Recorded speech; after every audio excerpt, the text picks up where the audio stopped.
It's wonderful to be here. I wish I had brought the sun. It was sunny and warm when I left Virginia at 3:30 in the morning. But I'll tell you a little, Dr. Brake said I have 5 boys and 2 girls. The youngest is now 18. But I'm from a big family. I'm one of 10, and I was the first one to get married.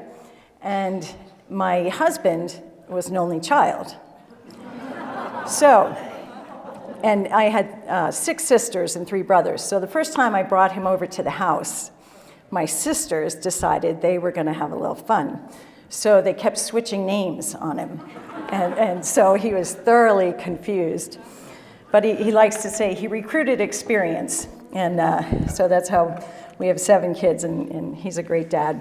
I've never been up here, but it's beautiful. I hope to come back, especially when it's not raining.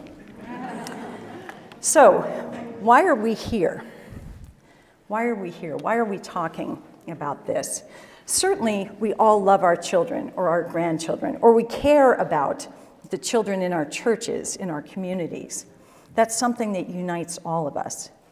But there's really more to this. The reason why we need to talk about Catholic education is because those of us who are parents have not just the privilege, but the duty to educate our children. We are the primary educators of our children. That's a document from Vatican II, so this isn't new in the church. That sounds a little daunting, right? We're the primary educators of our kids. What does that mean? Well, this is even more daunting, at least it was for me. The Catechism tells us that through the sacrament of marriage, we receive the responsibility and the privilege of evangelizing our children. Now, I don't know about you, but when I was in law school, I went back and worked in New York City. I was born in New York, but grew up in Indiana. And I had this mistaken idea that I was really still a New Yorker until I went back to New York and realized I was a Midwesterner. But that summer that I spent in New York, I remember seeing a street evangelist who was, out there. He had a bullhorn, he had his Bible, and he was just kind of making it uncomfortable for anyone who walked by. So shortly after I came back from that, I was in a spiritual group with some people, and someone said to me, "I think you have the gift of evangelism." And I thought, "Oh no, I'm not going on a street corner. That's not me." It sounded absolutely horrifying. But I had to think and pray about it. What does evangelism really mean? It means introducing those you love to someone else you love. And so when we love God, we want to share with others, especially those who are in our family or who we love. We want to share that love of God. That's what evangelism is. So as parents, being called to evangelize means literally that first we have to take our own faith seriously. We have to deepen our love of God so that we can share it with our children. Specifically, what the Catechism tells us and the Church tells us is that to evangelize our children, to fulfill our responsibilities as parents, and grandparents, you're not off the hook because you still have a hugely important role to play, if not in your children's faith, supporting them, helping counsel them through different things, but certainly in the lives of your grandchildren. So what does this mean? If we have a responsibility for our children's moral and spiritual formation, it means at root, we teach them who God is. We talk to them about God's love for us. We teach them how to worship God, how to receive the sacraments. We teach them how to pray. We teach them what it means to live according to the nature that God gave us, to see the church's guidance not as rules, but the expression of love from the God who made us, who said, "You will be happy if you live this way." So that's part of what we do as parents. That's the beginning of Catholic education. But as our children grow, and as they have needs not just to learn the spiritual and moral formation, which continues throughout their growing up years. There's a whole lot more to education, and that's a daunting task.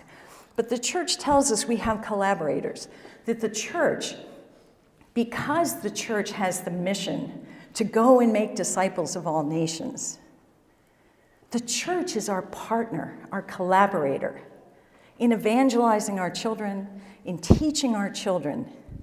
And you say, well, why would the church even get into that? I mean, to be a human being in today's world, certainly in today's world, you need computer skills, you need STEM. What does that have to do with being a Catholic? Well, part of it is to go back to the idea of what education is about. Education is for our whole life, for eternal life. And so the church has something to say about that and desires to help us live a certain way and to see all things in light of our final destiny. And that's what the teaching of Pius XI here talks about, that education consists of preparing our young people for the work that they do here to serve the Lord, to serve others, but in order to live with God forever in heaven. So education has a big purpose. And everything we do, whether you're working as an engineer, whether you're working as a mechanic, everything is part of serving God. So all of this comes into Catholic education. So the schools are our collaborators, or they should be our collaborators in making this important formation happen for our children. Let me tell you a little story. One of my sons, when he came back from college a couple of years ago, had made some friends up on the Delaware shore, which is an area kind of like this. It's very picturesque, it's very rural in some parts, it's right on the water. And he wanted to go up and visit a couple of the friends he made who lived up there. And he'd only been driving for about a year, and he had to go up, one of the worst highways in the country and across what I found out was the most dangerous bridge in the US. I Googled it, and it was truly billed that way. So he wanted to go up and visit his friend, and I had all sorts of fears and trepidations, and my husband said, just let him go. So I was like, okay, all right. As he's walking out the door, I could not resist making that quintessential mom comment. Do you know where you're going? And he held up his phone, and he said, Mom, GPS. Right? As if I were from the Dark Ages. Well, he got up there safely, had a great visit. The morning that he was coming back, I knew he had headed out at a certain time. And then I got a text that can only be described as a frantic text. That's kind of hard to do over text, but it was clearly frantic.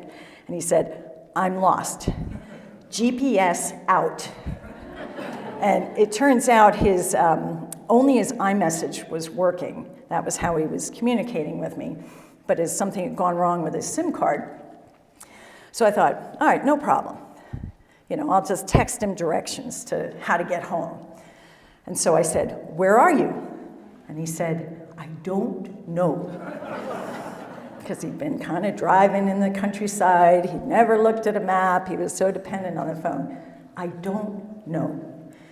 And so first thing I had to do was try to help him figure out where he saw some civilization and go back to there and get an address and, text that to me so I could, MapQuest it and give him some directions.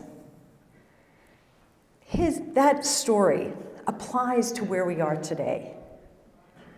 This culture is a place we've never been before. It feels unfamiliar. We don't know where we are. And so one of the important things in talking about Catholic education and considering our obligation to our children or to the next generation in general is to really understand where we are. Because if we know where we want to go, which is the mission of Catholic education, right? We want our kids to go to heaven. We want them to live a good life, a flourishing human life. That's where we want to go, just like my son knew he wanted to go home. But you have to know where you are in order to plot how you're going to get there. So what I want to do in this talk first is to talk about where we are. to talk a little bit about the culture, and then to talk particularly about the public school environment, and then the Catholic school opportunity or Catholic education. And one of the things that's different is that when I was growing up, for example, the culture wasn't perfect, because people were never perfect. There was sin all around.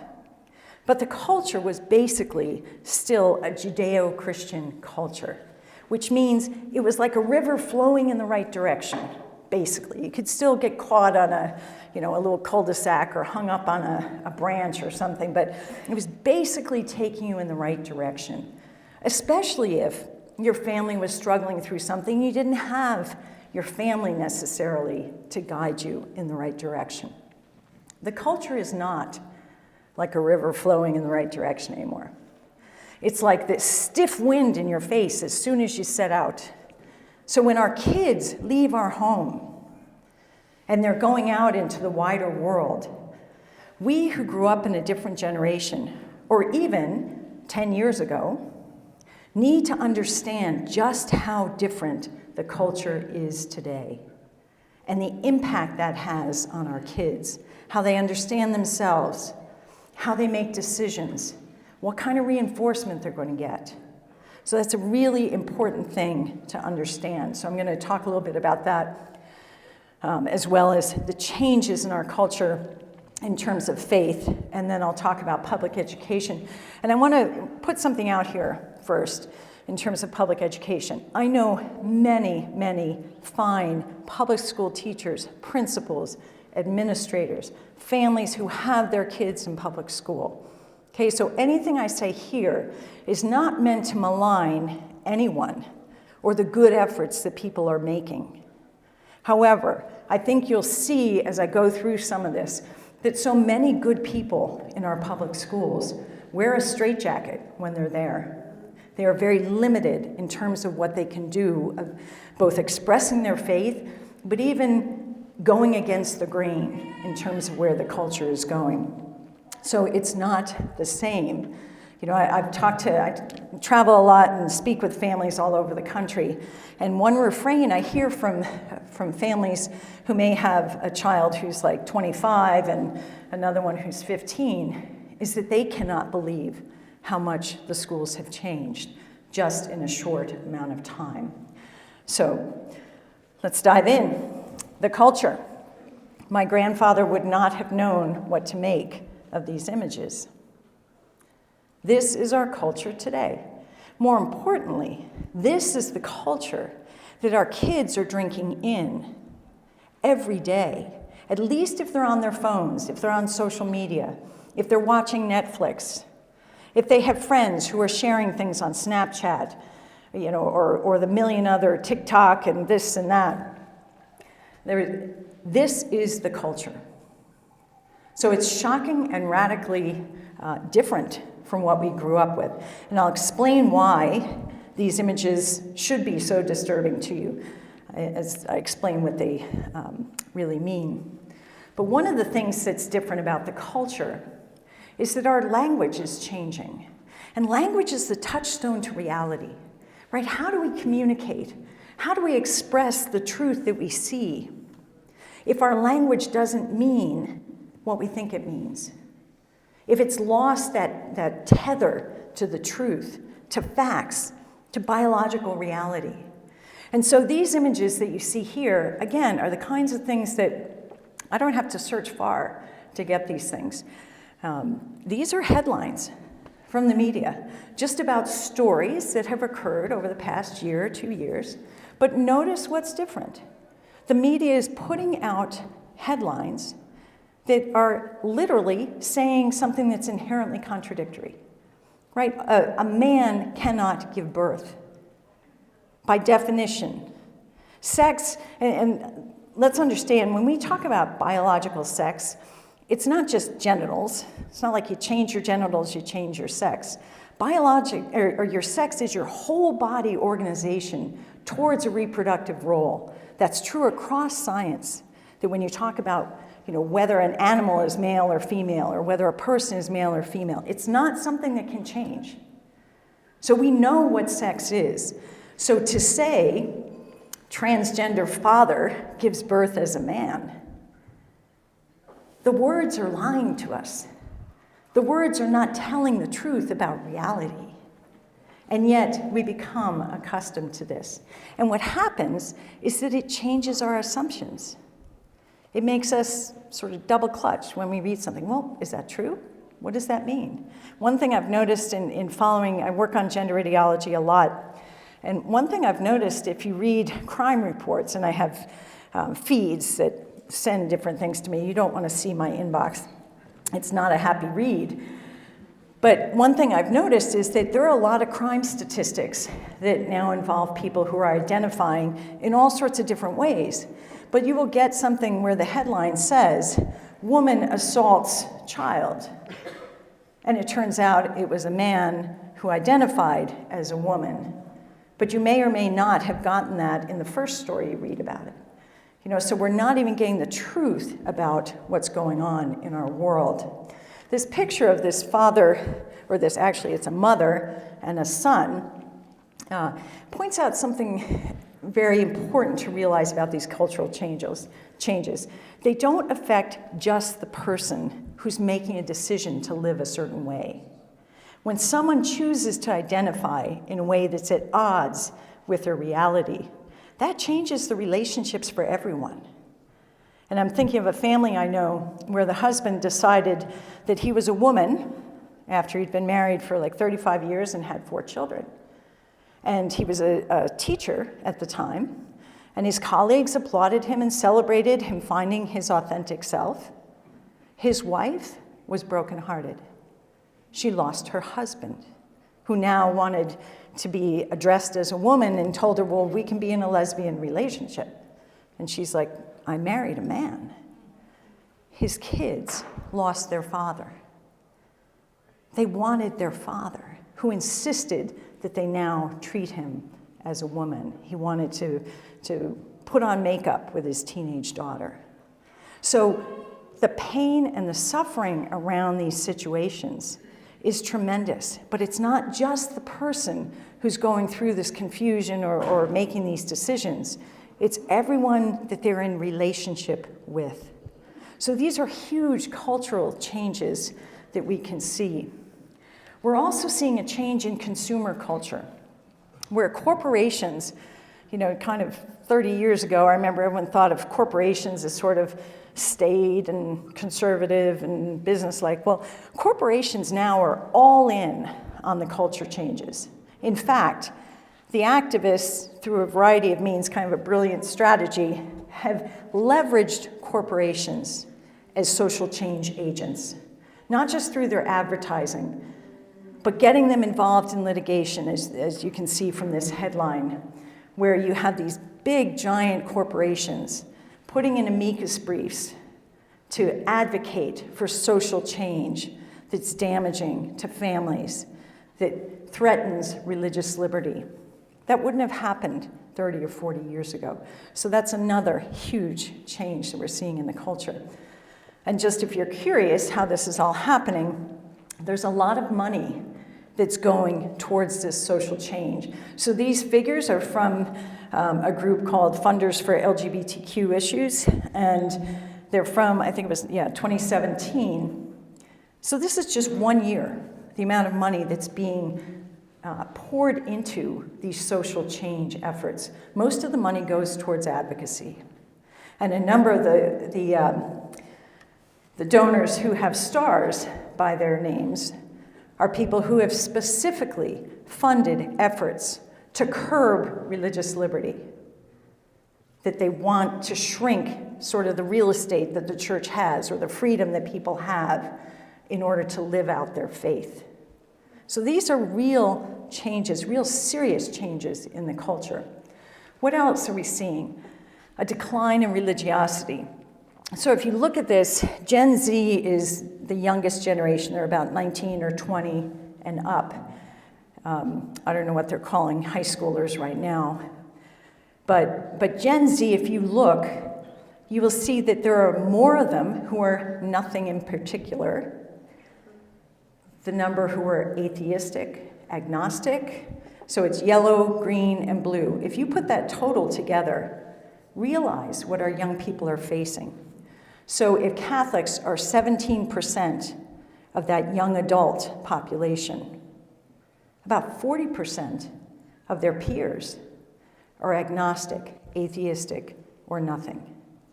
That's a radical shift in our culture here, where it used to be that most people professed some kind of a belief, and Catholics used to be about a quarter of the population, then it went down to about 20%, now it's down to 19% as an average, but with each generation, it's shrinking. Why is this kind of cultural change important? Because it's hard for our children. If we're raising Catholic kids, it's hard for them to find other Catholic friends, or even other Christian friends. And it's a very different world when you're in a circle where nobody has ever gone to church. None of your friends. Nobody gets why you might have a conscience problem with doing something, because they don't really get, they think conscience is more like your opinion or your deeply held view, but why can't you just look at the facts and change it? So it's just an unfamiliarity. And again, I'm not trying to say that those people, these young people who are identifying or saying that they're atheists or agnostic or nothing, that they're bad people. Most of them just have not had any experience or exposure to a genuine living faith. But that's the world that our young people are in. Another cultural change is that in spite of the connectedness of this young generation, where they're on their phones constantly, statistically, they are the loneliest generation. They have the fewest close friends.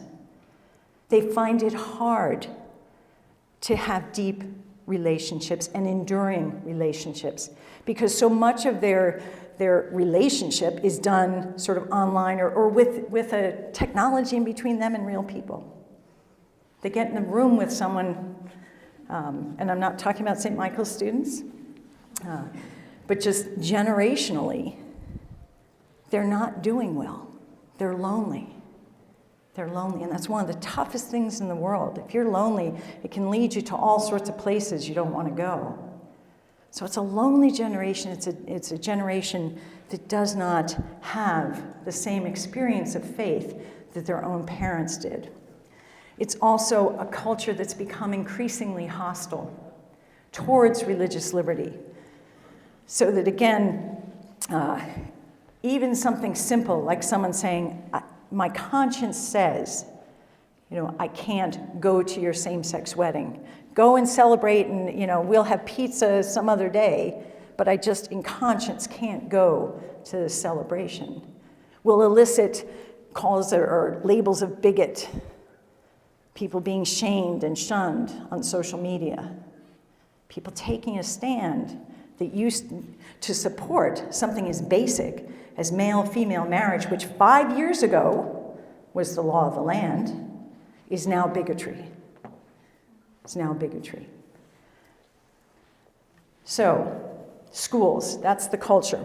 Not a good picture. Sometimes I feel like the bad news lady, but there is good news, but we'll get to it. But what about the schools? Here you are in Petoskey, a beautiful, idyllic place. Surely this won't be touching your world. Well, let's look in general about what to expect here. So first, realize again what the culture used to understand. One of the most basic tasks for a child is to figure out who I am. Who am I? What's my identity? All of us went through it, but for most of us, it was a matter of figuring out what's my personality like? How am I the same or different from my siblings or my friends? What are my interests? What are my strengths and weaknesses? What kind of a person do I want to be in terms of character, in terms of career? Those were the kinds of questions we used to ask. But today, there's a different vision of the person. We also understood as a culture that we had a creator. We have a creator. And that changes everything. When you know you're a created being, that there's never been a moment in your life that you have not been loved. Never, because you wouldn't be here. if that were true. God created you out of love. So from the first moment of your existence, you have been in relationship. And we look at our bodies and we know we're made for relationship with others. Men for women, women for men. And out of that, the Lord, draws up new generations and families. These are things that are built into human nature and that were recognized by the culture. What's the vision of the person today? Some of you may have seen other images of the genderbread person or the gender unicorn. This is the gender elephant, kind of the latest variation. These images are used in schools to teach children who they are, to help them understand what they need to understand about themselves. And in fact, under the last administration, images like this were part of USAID's packages that they would send over and have their diplomats work in foreign countries, particularly Africa, to get people in those, quote, backwards countries on board with who human beings really are. That's what prompted Pope Francis to speak out numerous times against what he called ideological colonization, trying to impose this view that's coming mainly from the West, not just us, but Europe. So what should we understand here about this image? What does this tell us? Well, the gender elephant, or genderbread person, or gender unicorn, all these images are communicating that we're not a unity of body and soul. That we're, as a person, I'm an assemblage of all these different dimensions. And none of them needs to match. None of them needs to stay the same. And I'm in charge. I get to decide kind of where to plot who I am on each of these dimensions. They're all spectrum. So gender identity is your feeling about whether you're a man, a woman, both, neither. Only you get to decide because it's a feeling. Gender expression is what you do on the outside to sort of show the world who you are. Your hair, your clothes, your interests, your pronouns, your name. Physically attractive, emotionally attractive, that's sexual orientation, which is now being sliced and diced with the idea that you might be physically attracted to one person, but emotionally attracted to another kind of person. Again, this vision of the person is such that nothing needs to match up. You could be all over the place. You could be, have a gender identity of female, express yourself more like a male, be physically attracted to both or anyone. What about this sex assigned at birth? What does that mean? Sex is a reality, a biological reality. It's not assigned. So this language here makes sex seem as if it's a category. And in fact, if you read the children's books, as I have, designed to unpack all this, to children as young as toddlers, and if you don't believe me, go on Scholastic website, which you're probably all familiar with. They have a whole section on how to teach pre-K and kindergartners about gender identity.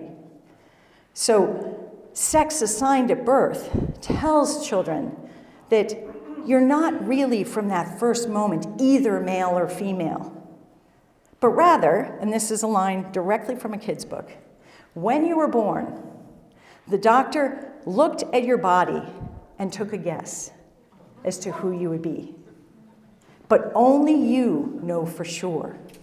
Why? Because there's no unity of body and soul. Your body, we don't have to worry about it because you can change it. It's how you feel, how you identify. That's what matters. The other thing that's notable here is that in these images, they used to have male and female, just two options, which is what biology tells us. In fact, there was a letter in the New York Times last week written by a bunch of biologists. No faith, who knows what faith? They weren't writing from a faith perspective, they were writing as biologists. And they said, this is crazy. There are only two sexes. You can't change it. You can change things on the externals, but you can't change someone's sex. They're just writing as biologists, and they're sort of fed up with where things are going. But this is imaged here as a spectrum because you will hear out in the culture that now that people who are born with what we call disorders of sexual development, or sometimes called intersex, that proves that sex is not either male or female. There could be infinite variations. Well, it's not true. What happens when someone has a disorder of sexual development is when the baby is developing in utero, something goes wrong. It may be a chromosomal defect, it may be a hormonal defect, but something goes wrong. So when the child is born, sometimes there's ambiguity because the genitals don't look right, and they can't figure out at first glance whether the child has chromosomes of a male or a female, and they need to do further testing. Sometimes there's a chromosomal abnormality that requires further testing. But this is not a variation on a spectrum. This is a disorder. In other words, something didn't go right in either the male or female category. And a physician said to me once, you know, the heart has 2 ventricles. There are some babies who are born with 1. That does not mean that the normal spectrum for heart development is 1 to 2. Just because some people are born with 1. It's 2 ventricles, but there are disorders that produce 1. So in the same way, so that's the image that our children are being given. And if not in an image, in words, because almost every school district in the country that has started to import this begins at the youngest of ages teaching kids definitions, these definitions of who they are, gender identity, gender expression, and promoting a sense of affirming whatever gender identity somebody else expresses. So where does that leave us? With 1 million labels, with 1 million pronouns. You can call yourself whatever you want. And just to point out something here, the word queer when I was growing up was a pejorative. You would never call someone a queer. It's a word that's been reclaimed by some members of the LGBTQ community, because it's sort of it's a rejection of everything that's normative. And so they take that on as an identity. They're not saying, well, I was born male and now I'm female. They're just saying, I was born male and I'm not, you can't categorize me. I'm just rejecting this. So 1 million labels. The key here is this vision of the person says, I define who I am. Think back to the Catholic vision. We're created by God. Our bodies are a gift. God created us male or female. We are always in relationship with him as either his son or his daughter. We cannot self-define. So this ideology at heart is atheistic. It does not acknowledge that there is a creator. That does not mean that people who buy into this are all atheists. They're not. Most people just have no idea. They haven't thought or understood clearly the conflict this is with basic Christianity. Psychology, unfortunately, or at least the mainstream organizations, have bowed to political pressure and have normalized this. So if somebody was born, let's say, a male and started identifying as a female, it was considered gender identity disorder. In other words, everyone knew that there's something wrong if you're a male and yet you're identifying as a female. But activists felt like that was stigmatizing, so in 2013 that was changed. So now we talk about gender dysphoria. Dysphoria just means distress. So it's someone who feels like their gender, how they're identifying, is not in alignment with their body, and they're distressed over it, or it's causing some sort of dysfunction in their lives. So that's the diagnosis in the DSM, which is a mental health diagnosis manual. The pressure is on to change it, to get it completely out of there, but there's sort of a catch-22 because people who desire to change their bodies want a diagnosis because that ensures insurance coverage, right? Ensures that they're going to get that paid for. The International Classification of Diseases has gone that further step, and they don't talk about gender dysphoria, they just talk about gender incongruence. In other words, nothing wrong with that identity, nothing wrong, you're not distressed, there's just a mismatch. We're just observing, there's just a mismatch, but perfectly normal. And the trend in all the journals and stuff that I'm reading by the people who are theorizing this stuff is simply for people to be able to have body modification on demand, with the idea that we're recognizing that it shifts, it's fluid. You could identify as genderqueer one day and non-binary the next, and that's up to you because you get to define yourself. So this vision of the person is being marketed to our youngest children. In Virginia, where I am, just last week they had, and in fact all over the country in a lot of public schools, they had readings of the book I Am Jazz, which is the story of a young boy who at the age of 4 told his mother he was a girl, and the parents went with it, which is a problem in itself. I remember one of my daughters loved the Disney movie Balto. Does anyone remember that? I don't know. It was about a sled dog, and she would run around the kitchen, pulling her brother on something because she was Balto. The right thing for parents to do when their kids say something that's patently false is to orient them towards the truth, to make sense of the world for them, not to go along with their confused thinking. But poor Jazz, that's the name that he eventually adopted, became a celebrity. Started being on TV shows from a young age, and his whole family is kind of invested. He's got a reality show. He's gone through 3 surgeries, genital surgeries, still hoping for that happiness that's eluding him. He wants very much to be the woman he feels himself to be. But it's a tragic, tragic story. But anyway, so there's a proliferation of these books that are out there. What about in the schools themselves? Well, for the past 10, almost 15 years, there's been a steady progression. It started with the anti-bullying curricula. And nobody's in favor of bullying. I don't care what, in any circumstance, nobody wants someone to be bullied. But we know how to deal with bullies.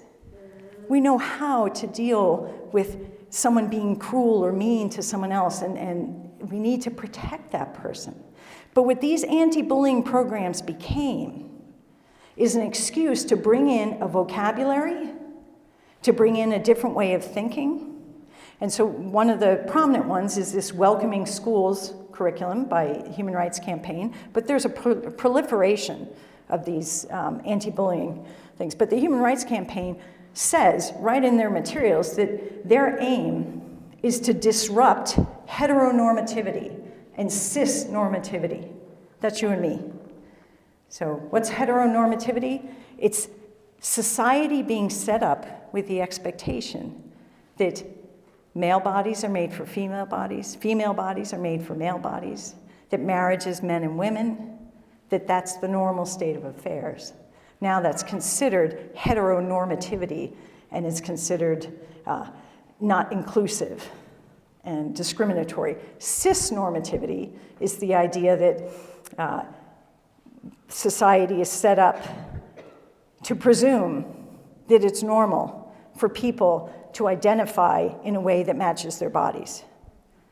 And instead, we shouldn't make that presumption. No assumptions. No assumptions, no judgments. So these things are in the schools, and they've been in there 10, 15 years, and not in every school, but it's been like a wave coming across the country. And surprisingly, you can't make a generalization and say it's in all the urban areas and not in the rural areas, or it's in all the blue states and not the red states. Not true. It just depends. You get one person, an activist, either in the school community, or you get a legislature that imposes staff training requirements. That's how it comes in. Or it comes in through lawsuits. So there was an example, and this is the first chapter in the book that I wrote. There was a school in Minneapolis. It was a charter classical school. They drew families from all kinds of backgrounds.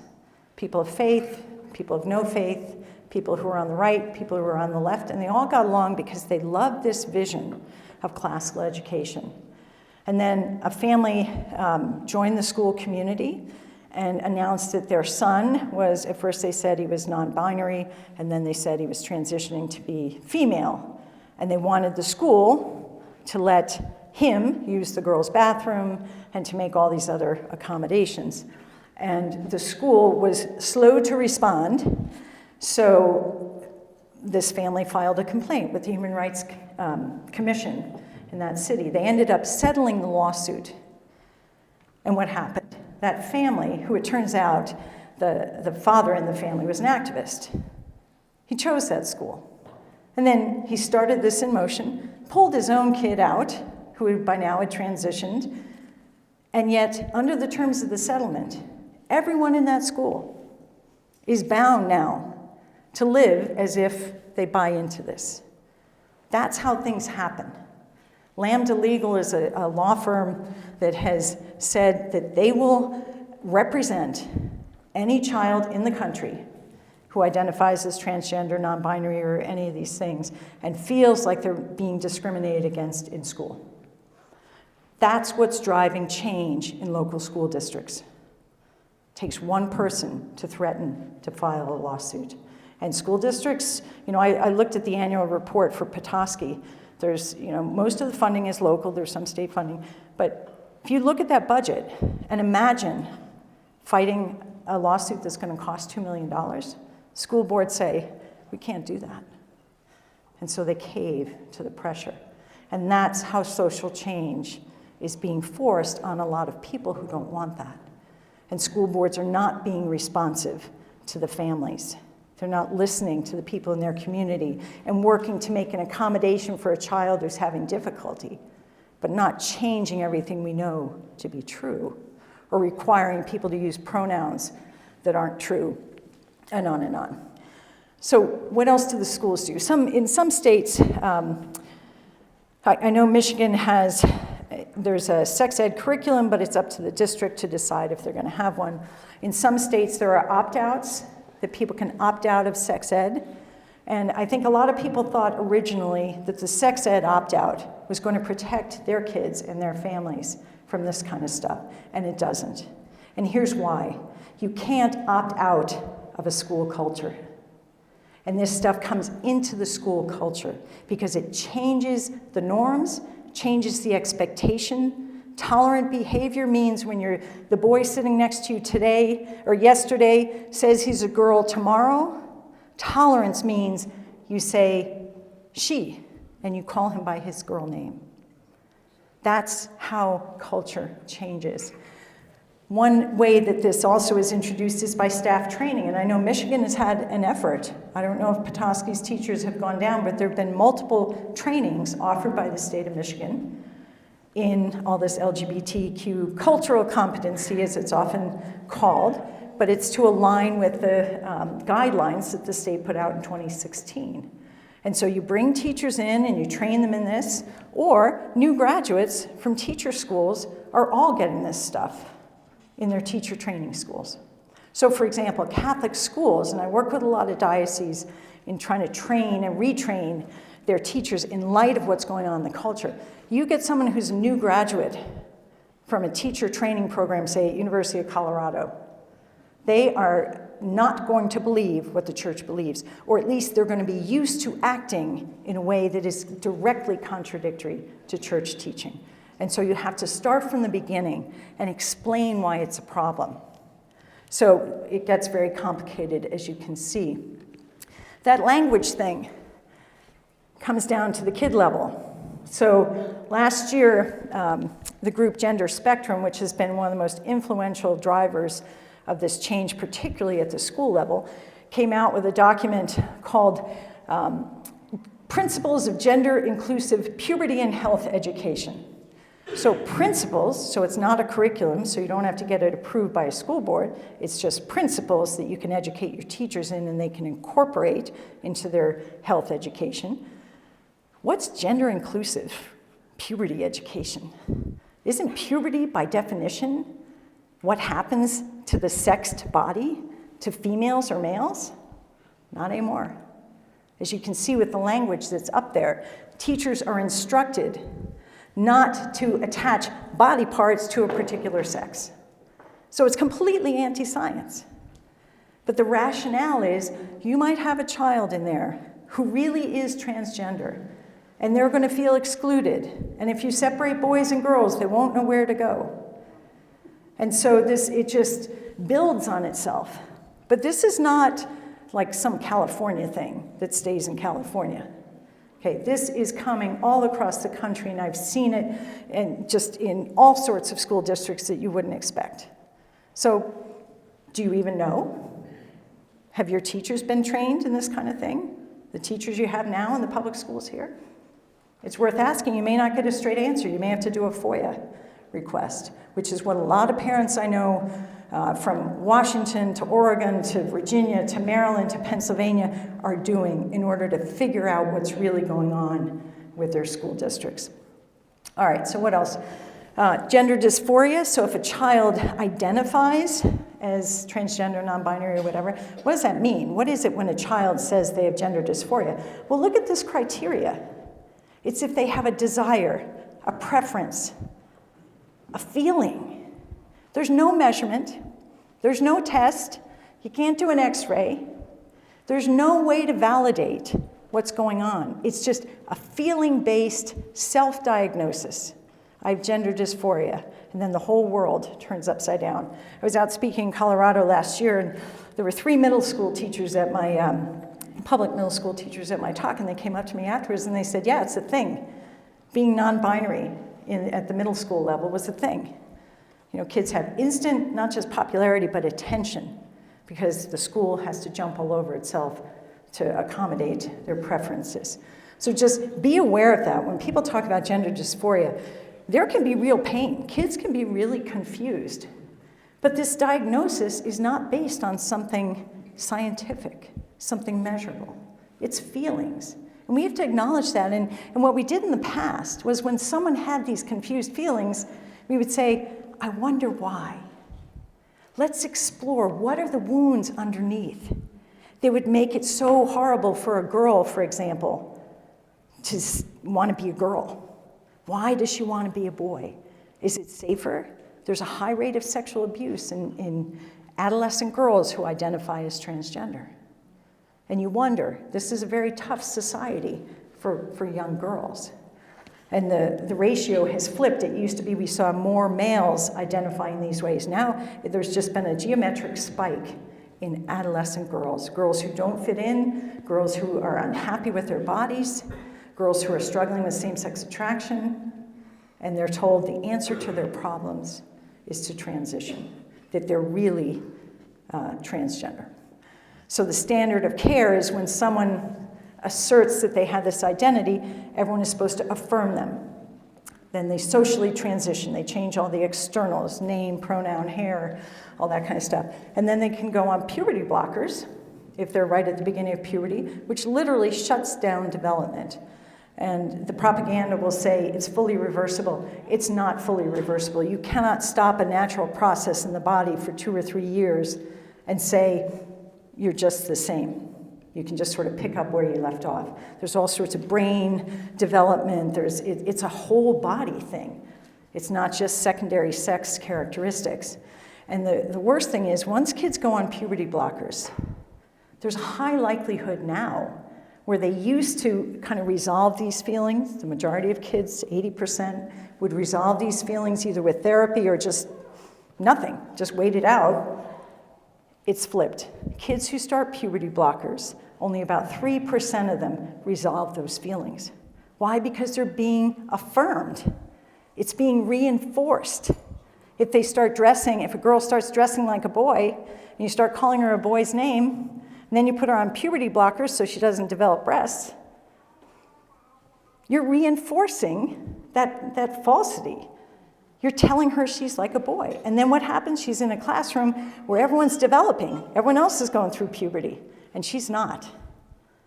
And she wants to go through puberty. And that's when you get to the cross-sex hormones, which if you put someone on cross-sex hormones after they have been on puberty blockers and they've never developed, they will be sterile for life.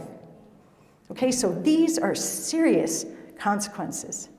And I can tell you just from talking with families who have gone through this, it is heartbreaking. heartbreaking. And in particular, because of this. Because in many schools, it is written into the policies, and if not the particular school district, almost universally at the state level, it's written into the policies that kids who identify as transgender or non-binary have a privacy right, even against their own parents.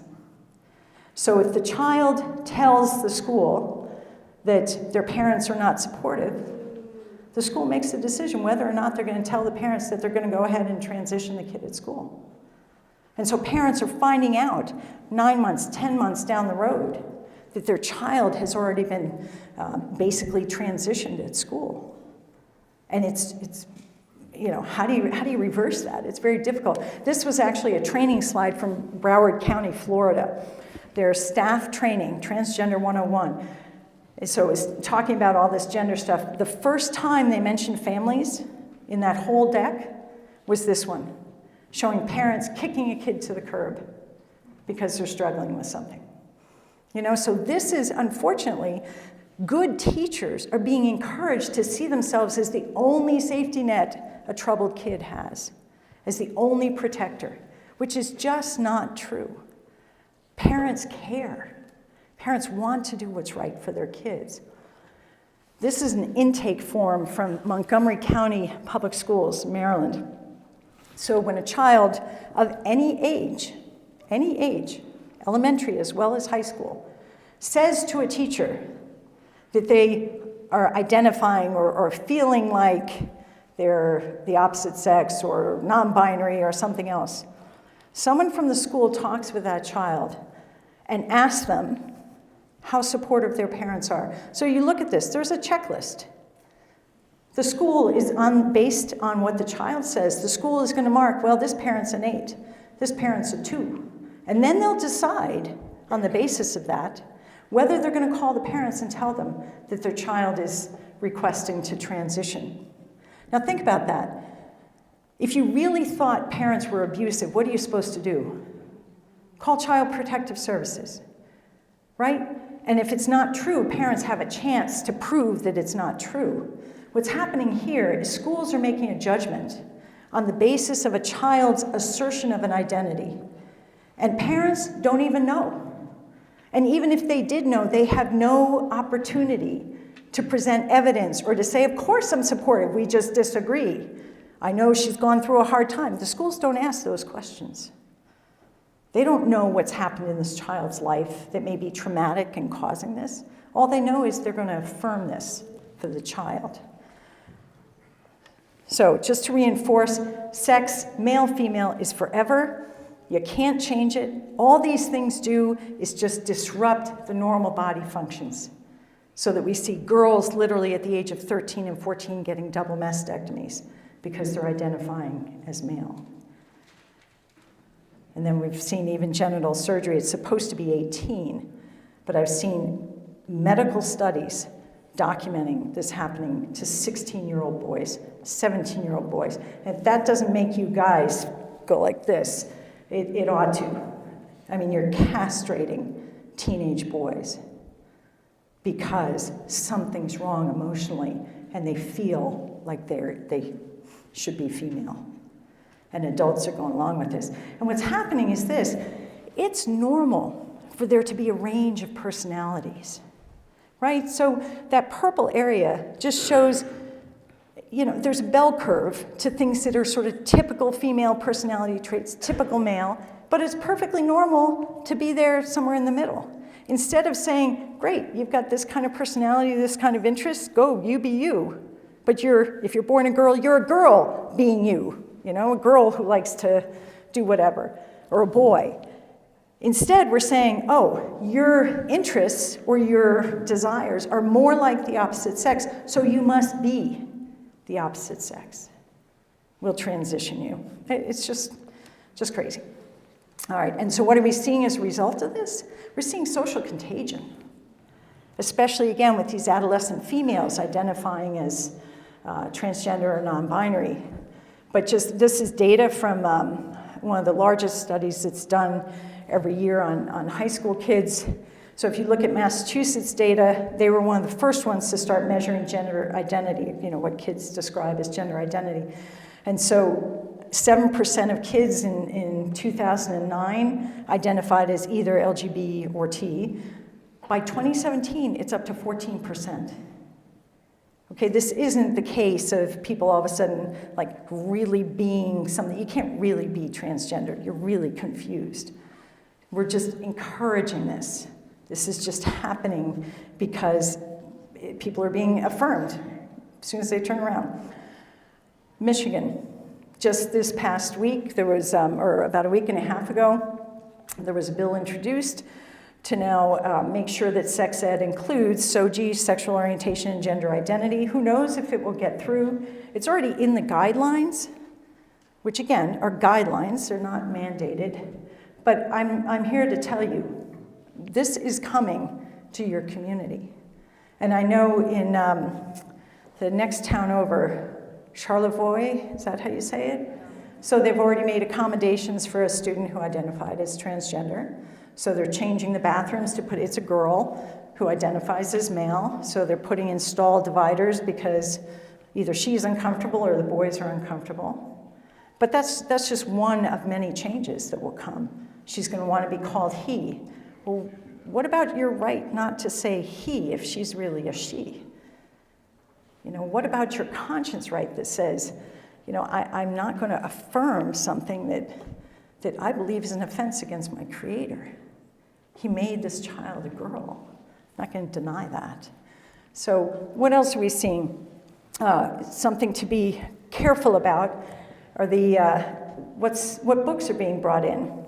Not just curriculum books, library books.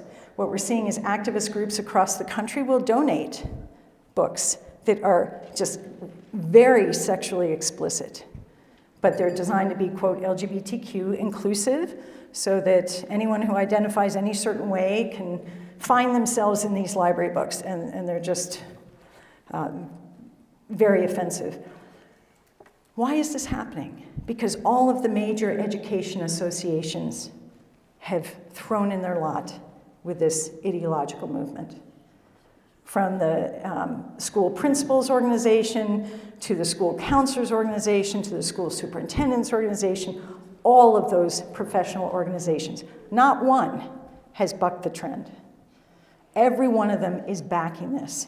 And they're getting politically involved. So this was National Association of School Superintendents. They were going down and lobbying for the Equality Act. Catholics should find that really offensive, because the Equality Act doesn't just establish the categories of sexual orientation and gender identity in federal law. It specifically says you do not have the right to claim a religious liberty defense. So there was a teacher down in Florida, a male, a coach, and they had a rule that when the boys were in the locker room, there had to be an adult there to make sure there was nothing going on. There was a girl in the school who identified as a boy. She wanted to go in and shower. And he said, I'm not going in there. I cannot do that because he was a Christian. He said, I'm a Christian man. I cannot be in the same room while this girl is showering. I don't care if she identifies as a male. He lost his job. He's suing, but he lost his job. Okay, so these professional education associations would support that, because that's exactly what would happen under the Equality Act. So what we have here going on in the public schools is what I call a clash of anthropologies. Anthropology is just a word that means who we are. How do we understand ourselves as a human person? And there's a Christian vision, and then there's this other vision. And this is why Pope Francis, who has gone out of his way to be personally compassionate and pastoral to people who are dealing with same-sex attraction or people who identify as transgender, on a personal level, he's very compassionate and loving, but he uses very harsh words in talking about this as something that's destructive of the family, that's destructive of our children, and he calls it a war, a global war against the family. He calls it wicked. That's strong language. That's strong language. But that's why this is so critical. That's why this sort of fight, if you will, about what's happening in the public schools is not like whether you don't like their history book. It's not like them introducing a sex ed curriculum that you can opt out of. This goes to the nature of who you are. There's no opt-out. It changes how everyone thinks, and it forces people to comply. If not by sanction, by peer pressure. How would you like to be the only third grader in a group who is unwilling to call the boy a girl when everyone else does? As adults, we wouldn't like to be in that situation. Why would we think that our kids are going to be able to withstand that without going along? That's a really uncomfortable place to be. So switching gears for a second, I just want to make a couple of other points and then we'll move on to questions. But in terms of the public schools, one of the reasons why I'm just so encouraging of Catholic education and so insistent that we as Catholics, if we want our kids to continue in the faith, we need to give them a Catholic education. So one of the reasons is this: if you add up, if you have a kid who goes to all the religious ed that's offered, and they're in the public schools, what does their life look like? All of their religious ed would add up to about 1 week in public school.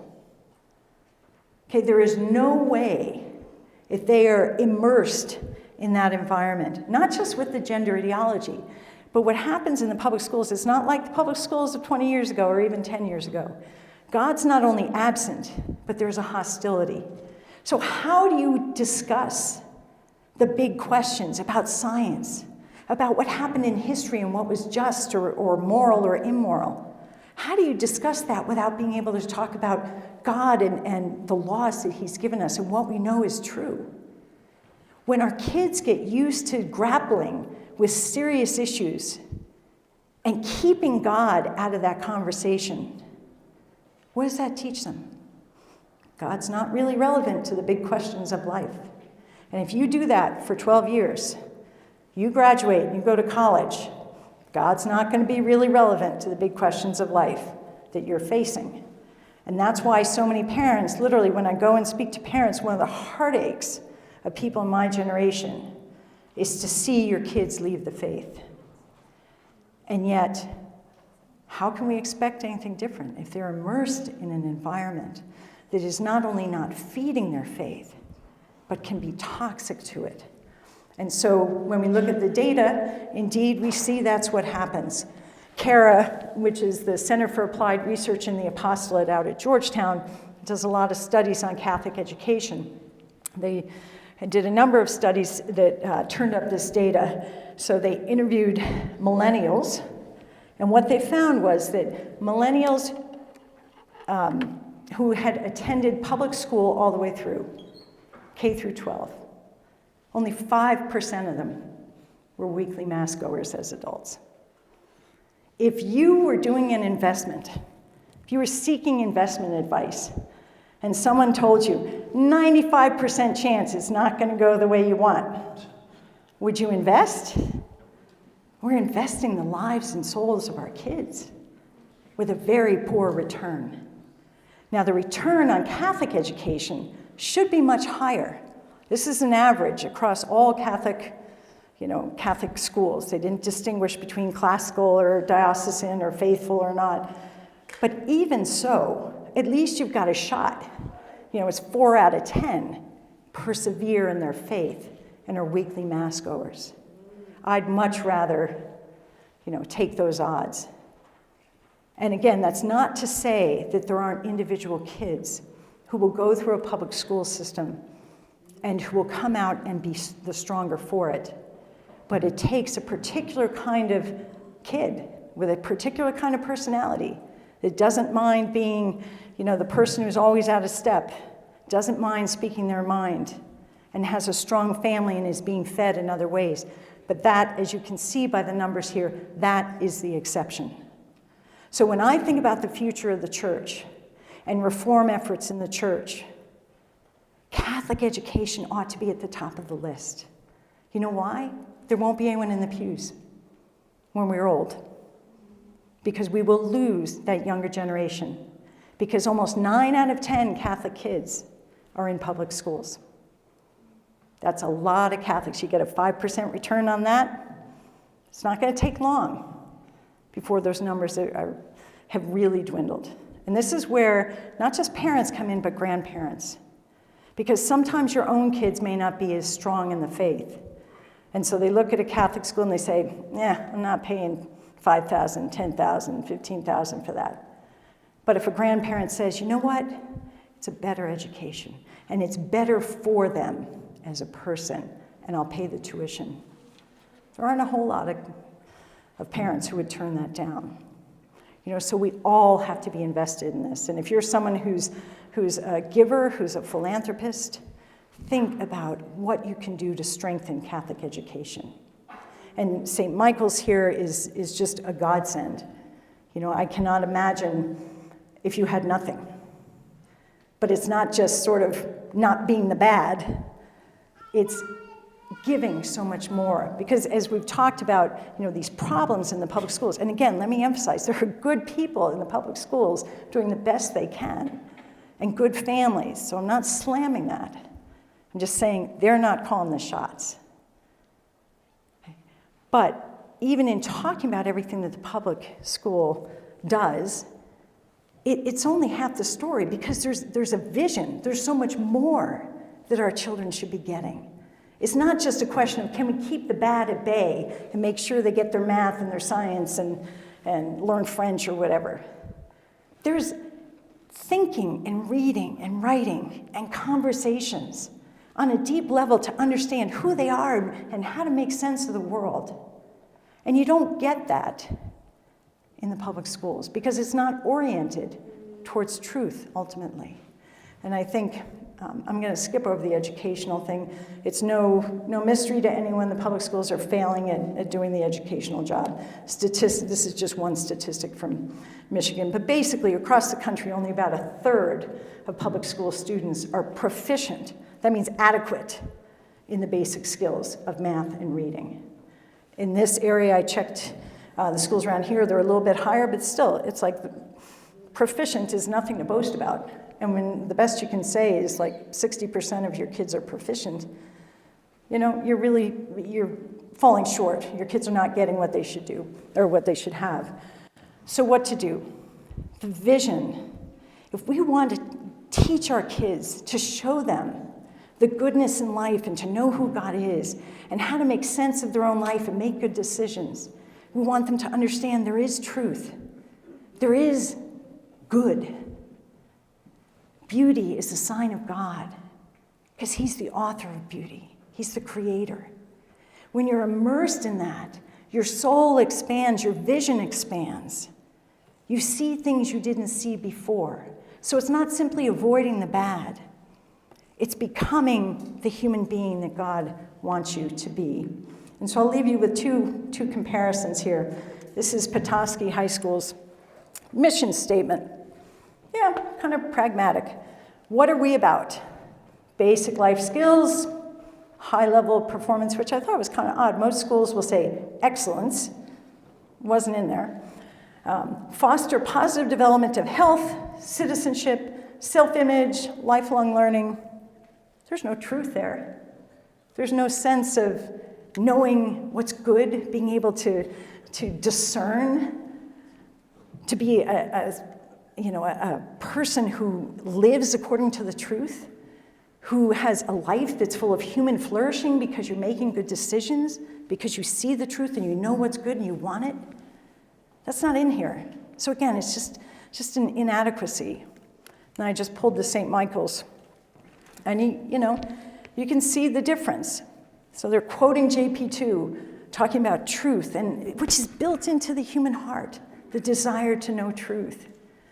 And to elevate, to teach our kids, not just to take this in for their own good, but to be the leaders that the world needs, to be the Catholics of the next generation, to make a difference, not just in sort of society in a vague general way, but in the lives of every person they touch. Because again, all this pain and suffering around these things is not isolated to the one person who's sort of lost their way. It causes tremendous suffering for everyone who loves them. flip that around. Someone who's doing good, someone who knows where to go and how to live, can bring joy, can bring healing and goodness to so many people. And I think that is what we aspire to for all of our children. So I hope, as we go into question and answer, my prayer for you, my prayer for the church, is that we seriously consider as Catholics how we can do a better job of really immersing our kids in the faith and recognizing the reality that's facing us.